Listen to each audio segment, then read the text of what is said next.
আজকের recipe chilli mushroom. চলুন ভিডিওটা পুরোটা দেখুন আর শিখে নিন কীভাবে চিলি মাশরুম আমরা বানাই। আপনারা সবাই সাবস্ক্রাইব করবেন, কারণ লাইক সাবস্ক্রাইব করলে তবেই আমাদেরও আরও ইন্টারেস্ট বাড়বে নতুন নতুন ভিডিও দেওয়ার জন্য। অবশ্যই লাইক দিয়ে যাবেন আর আর কমেন্ট করবেন, আর সাবস্ক্রাইব করতে কিন্তু ভুলবেন না। মাশরুমগুলো আগে আমরা ভাপিয়ে নিচ্ছি। নুন দিলাম আর অল্প একটু হলুদ দিয়ে দিচ্ছি, দিয়ে মাশরুমগুলো আগে ভাপিয়ে নিচ্ছি। একটা পাত্রে ময়দা নিলাম আর কর্নফ্লাওয়ারও অল্প নিয়ে নিচ্ছি, দিয়ে একটু নুন আর গোলমরিচ দিয়ে ব্যাটার বানিয়ে নেব। দিয়ে এই মাশরুমগুলো আগে এই ব্যাটারে চুবিয়ে ভাজবো।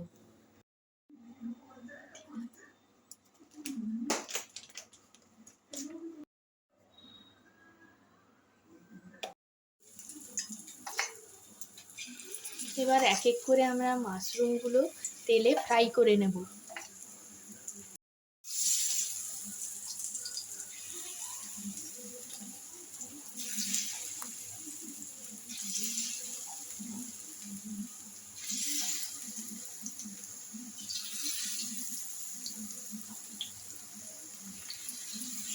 যতক্ষণ না গোল্ডেন ব্রাউন হচ্ছে ততক্ষণ আমরা ভাজবো।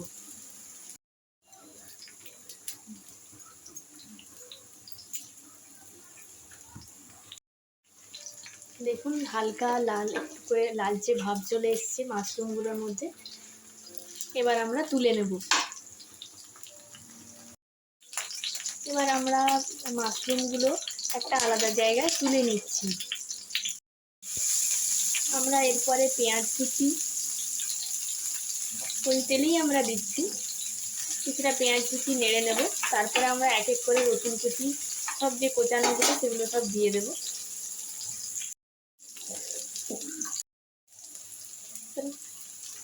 তারপরে এক এক করে আমরা আদা রসুন কুচিও দিয়ে দিলাম, দিয়ে একটু নাড়বো। এগুলো ফ্রাই হয়ে এলে তারপরে আমরা এক এক করে কি দিচ্ছি দেখতে থাকুন, পুরো ভিডিওটাই দেখতে থাকুন। তারপরে আমরা ক্যাপসিকামগুলো দিয়ে দিচ্ছি। এরপরে আমরা পেঁয়াজ বাটা দিয়ে দিচ্ছি। এরপরে আমরা সব এক এক করে গুঁড়ো মশলাগুলো দিয়ে দিলাম। হলুদ গুঁড়ো, লঙ্কা গুঁড়ো, গোলমরিচ গুঁড়ো।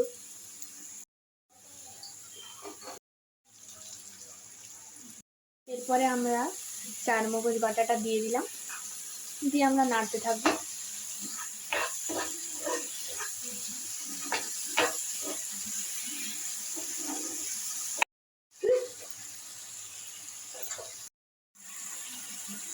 এরপর আমরা টমেটো সস দিয়ে দিলাম। এবার আমরা আগে থেকে ভেজে রাখা মাশরুমগুলো সব দিয়ে দিচ্ছি এই গ্রেভির মধ্যে। আপনারা একদিন বাড়িতে বানাবেন আর অবশ্যই আমাকে কমেন্ট করে জানাবেন কেমন হলো।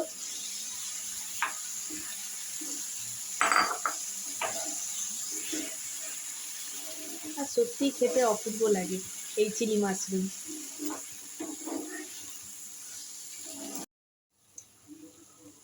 আপনাদের ইচ্ছে হলে ধনেপাতা কুচিও অ্যাড করতে পারেন। রেডি হয়ে গেল আমাদের চিলি মাশরুম। এর সঙ্গে বাসন্তী পোলাওয়ের রেসিপিও আমরা দেখাবো, দেখতে থাকুন। Ready and serve chilli mushroom.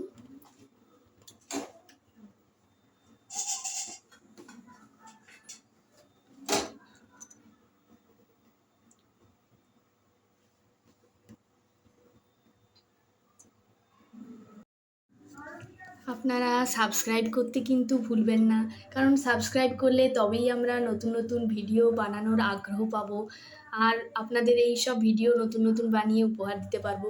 অবশ্যই একটা লাইক আর সাবস্ক্রাইব করবেন কিন্তু। এটা ফ্রাই হচ্ছে, এবার কাজু কিশমিশগুলো দিয়ে দিচ্ছি।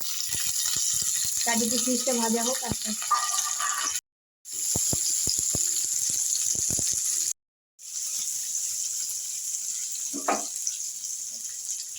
গোবিন্দভোগ চাল, এবার গোবিন্দভোগ চালটা দিয়ে দেবো।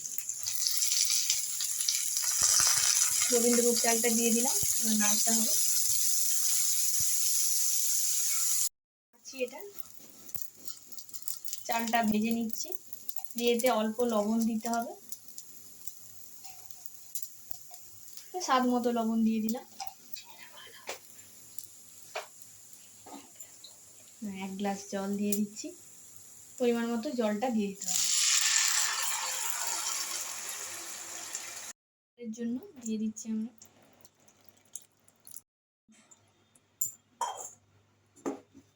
এই পরিমাণ মতো জল দিয়ে দিয়েছি। এবার ড্রাই ফ্রুটসগুলো দিয়ে দিচ্ছি। আপনারা চাইলে দিতে পারেন, কাজু কিশমিশই ঠিক আছে।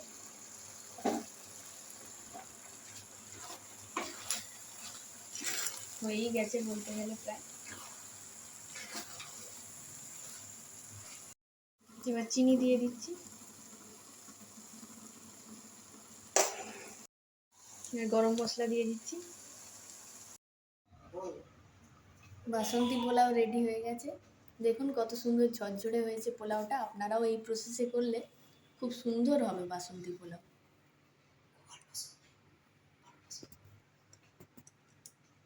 অল্প সময়ে খুব সুন্দর হবে বাসন্তী পোলাও, আর কালারও খুব সুন্দর এসছে।